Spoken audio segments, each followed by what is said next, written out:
آپ کو سنانے لگا ہوں، شروع کریں۔ ایک بہت ہی پیارا واقعہ ہمارے پیر و مرشد حضرت غوث پاک رحمۃ اللہ علیہ ان کا بہت ہی توجہ سے سننا ہے، اور انشاءاللہ جب سنیں گے تو دل کو سکون بھی ملے گا۔ غوث پاک رحمۃ اللہ علیہ ایک جگہ جا رہے تھے تو رستے میں دیکھا کہ ایک مسلمان اور ایک نصرانی جو ہے وہ عیسائیوں کو کہتے ہیں، جو حضرت عیسیٰ علیہ السلام کو ماننے والے ہوتے ہیں، ٹھیک ہے۔ تو ان کو آپس میں لڑتے جھگڑتے دیکھا تو غوث پاک رحمۃ اللہ علیہ نے ارشاد فرمایا کہ ایسی کون سی بات ہے جس کی وجہ سے تم دونوں آپس میں جھگڑ رہے ہو؟ تو جو وہ مسلمان تھا اس نے کہا کہ علی جا، یہ کہتا ہے کہ ہمارے نبی تمہارے نبی سے افضل تھے، مطلب حضرت عیسیٰ علیہ السلام تمہارے نبی حضرت محمد مصطفیٰ صلی اللہ تعالیٰ علیہ وآلہ وسلم سے افضل ہیں، ٹھیک ہے۔ تو میں کہتا ہوں کہ آپ کے نبی سے ہمارے نبی حضرت محمد مصطفیٰ صلی اللہ تعالیٰ علیہ وسلم جو ہیں وہ افضل ہیں۔ تو حضرت غوث پاک رحمۃ اللہ علیہ تھوڑی دیر خاموش رہے اور پھر ارشاد فرمایا اس نصرانی کو کہ اپنے نبی کی کوئی فضیلت بیان کرو، اپنے نبی کی کوئی فضیلت بیان کرو، کیسے وہ افضل ہیں ہمارے نبی پاک علیہ السلام سے۔ تو وہ نصرانی جو تھا وہ کہتا ہے کہ علی جا، ہمارے جو نبی تھے وہ مردوں کو زندہ کرتے تھے۔ غوث پاک رحمۃ اللہ علیہ نے کہا کہ اگر مردوں کو زندہ میں کر دوں تو میں تو نبی کریم علیہ السلام کا غلام ہوں، میں نبی نہیں ہوں، میں نبی پاک صلی اللہ علیہ وسلم کا غلام ہوں، اپنے نبی کا میں غلام ہوں، ٹھیک ہے۔ اگر میں مردے کو زندہ کر دوں تو پھر کیا کہے گا؟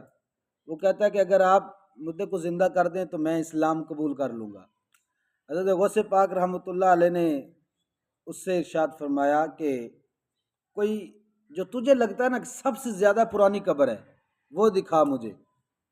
تو وہ نصرانی جو تھا اس نے جو بہت زیادہ پرانی قبر تھی وہ دکھائی۔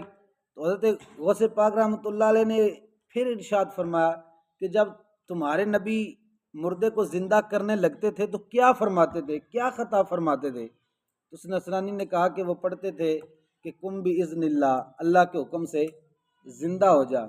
تو غوث پاک رحمۃ اللہ علیہ نے کہا کہ یہ جو آپ نے قبر دکھائی ہے مجھے، یہ جو قبر تو نے دکھائی ہے، یہ بندہ گانے بجانے کا کام کرتا تھا دنیا کے اندر مرنے سے پہلے، اگر تو چاہے تو یہ بندہ قبر کے اندر سے گانے بجاتا ہوا نکلے۔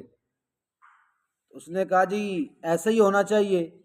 تو غوث پاک رحمۃ اللہ علیہ نے پڑھا کم باذن اللہ، تو دیکھتے ہی دیکھتے وہ قبر پھٹی اور اس میں وہ بندہ جو تھا وہ گانے بجاتا ہوا جو ہے وہ قبر سے باہر نکلا۔ تو اب اس نے یہ جب حضرت غوث پاک رحمۃ اللہ علیہ کی کرامت دیکھی تو قدموں میں گر کے مسلمان ہو گیا، اور اس کے ذہن میں یہ خیال آیا کہ جس نبی کے غلام اتنے طاقتور ہیں، جس نبی کے غلام کی یہ شان ہے کہ وہ مردوں کو زندہ کر دیتے ہیں، تو خود اس نبی کی کتنی شان ہوگی۔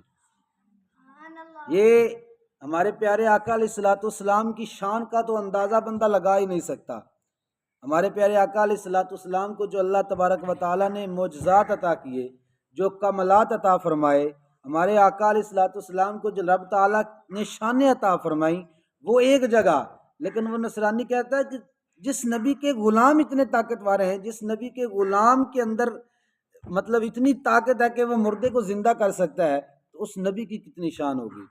تو اللہ عز و جل کی بارگاہ میں دعا ہے کہ ہمیں اپنے پیر و مرشد کے ساتھ سچی پکی عقیدت عطا فرمائے۔ غوث پاک رحمۃ اللہ علیہ میرے پیر و مرشد فرماتے ہیں کہ میرا مرید اس وقت تک مرے گا نہیں جب تک توبہ نہ کر لے، ٹھیک ہے۔ یہ غوث پاک رحمۃ اللہ علیہ کی بھی شان ہے، وہ فرماتے ہیں کہ میرا مرید اس وقت تک نہیں مرے گا جب تک قبر میں مرنے سے پہلے توبہ نہ کر لے، اور پھر فرمایا کہ میں اس وقت تک جنت میں داخل نہیں ہو جاؤں گا جب تک میرا ایک ایک مرید جہنم سے نکل کر جنت میں داخل نہ ہو جائے، ٹھیک ہے۔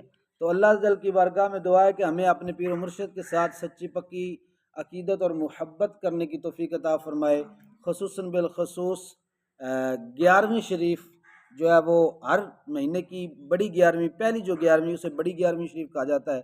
تو اللہ تبارک و تعالی ہمیں یہ 11ویں شریف منانے کی بھی توفیق عطا فرمائے، آمین بجاہ النبی الامین صلی اللہ علیہ وسلم۔